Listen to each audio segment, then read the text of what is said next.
Ciao, benvenuti sul mio canale. In questo breve video vedremo la prima strage mafiosa delle donne avvenuta a Bagheria.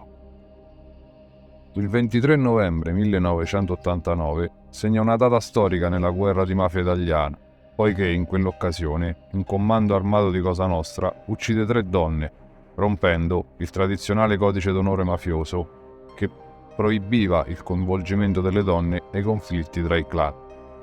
Le vittime erano Leonarda Costantino, di 62 anni, Vincenza Marino Mannoia, di 24 anni, e Luciana Costantino, di 50 anni, rispettivamente madre, sorella e zia di Francesco Marino Mannoia, noto come Mozzarella e soprannominato il chimico per la sua abilità nella trasformazione della morfina base in eroina. Il chimico, proprio per la trasformazione della morfina base in eroina, faceva parte della famiglia di Santa Maria di Gesù di Stefano Bontate, poi con la seconda guerra di mafia si è schierato con i Corleonesi. L'agguato avvenne a Bagheria alle 21:30 in via Despus, davanti all'abitazione di Marino Mannoia. Le 3 donne si trovavano all'interno di una Citroen AX e sono state attirate lì con un tranello. Il comando, guidato da Giuseppe Lucchese, Lucchiseddu, con fucili a canne mozze e pistole calibro 38, spara a distanza ravvicinata e le donne muoiono in pochi secondi. La prima a morire è Vincenza, che era al volante. Poi la scarica di Lupara colpisce il lunotto termico e uccide Luciana Costantino, che si trovava sul sedile posteriore. L'agguato è considerato una vendetta contro Agostino e Francesco Marino Mannoia, poiché il primo era sparito nella Lupara bianca. Era considerato a 23 anni un killer emergente del clan. L'altro, Francesco, da pochi giorni filtra l'indiscrezione che avesse deciso di collaborare con la magistratura, diventando così il primo corleonese a parlare. Si diceva anche che avesse sottratto 8 kg di eroina a Totorina, il boss dei boss di Cosa Nostra.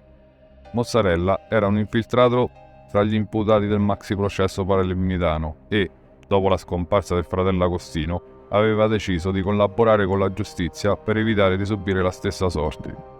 L'agguato delle 3 donne non ha precedenti nella storia di Cosa Nostra e rappresenta la rottura definitiva del codice d'onore mafioso, che imponeva di non coinvolgere le donne nei conflitti tra clan.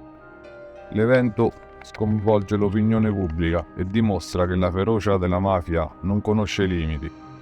Il massacro di Bagheria è stato un evento che ha rilevato al mondo la violenza inaudita e il disprezzo della mafia nei confronti delle donne. Il massacro di Bagheria è ancora oggi un evento doloroso nella storia italiana e ricorda le necessità di contrastare la violenza contro le donne.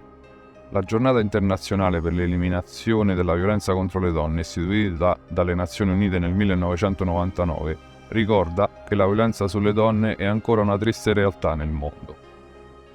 Il massacro di Bagheria dimostra che la ferocia della mafia uccide anche le donne e che non conosce codici d'onore. Una legge non scritta, la mafia non tocca le donne. Una regola che si frantuma quel 23 novembre 1989. Grazie di aver visto questo breve video e di averlo visto fino alla fine. Se il video ti è piaciuto e ti interessano altre storie come questa, scrivilo nei commenti. Intanto iscriviti al canale per non perdere alcuna notifica.